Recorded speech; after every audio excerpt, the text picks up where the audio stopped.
Un autre intérêt, selon moi, d'utiliser les cartes sous forme de conseils, donc conseils du jour, et de sortir de l'approche négative-positive de certaines cartes.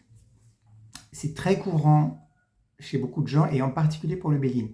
Il y a des cartes qui ont des noms très antipathiques, comme maladie, accident, fatalité, qu'est-ce que je peux dire, il y en a d'autres, enfin voilà. Et d'autres, alors qu'on aime beaucoup réussite, on aime beaucoup beauté, bonheur, on aime beaucoup, voilà.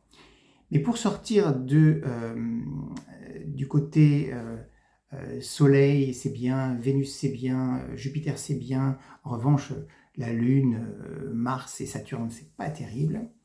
Donc pour sortir de cette approche du Béline, qui est à mon avis quand même très réductrice, c'est intéressant d'utiliser les conseils du jour parce que l'oracle nous montre que donc dans chaque carte, y compris négative, il y a un conseil à prendre. Et ça, c'est vraiment très important pour sortir de cette approche un petit peu, enfin très manichéenne des cartes. J'y reviendrai. Alors, ma deuxième façon de vous aider concernant la connaissance des cartes une par une, c'est d'avoir publié, ça je l'ai déjà fait, pour chaque groupe astrologique, Soleil, Lune, Mercure, Vénus, Mars, Jupiter, Saturne, une liste de mots-clés. Il y en a assez peu, il y en a 5 ou 6 par groupe. C'est absolument essentiel.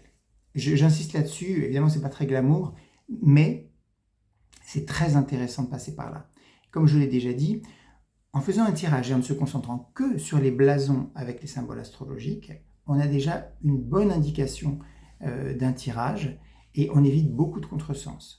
Si en revanche on utilise le Béline en n'utilisant pas ces groupes astrologiques, en faisant fi si je peux dire, et en utilisant que le nom de la carte et le dessin et vaguement ce que ça nous évoque, là je vois ça, je vois ça, je vois ça, probablement on va faire quelques contresens.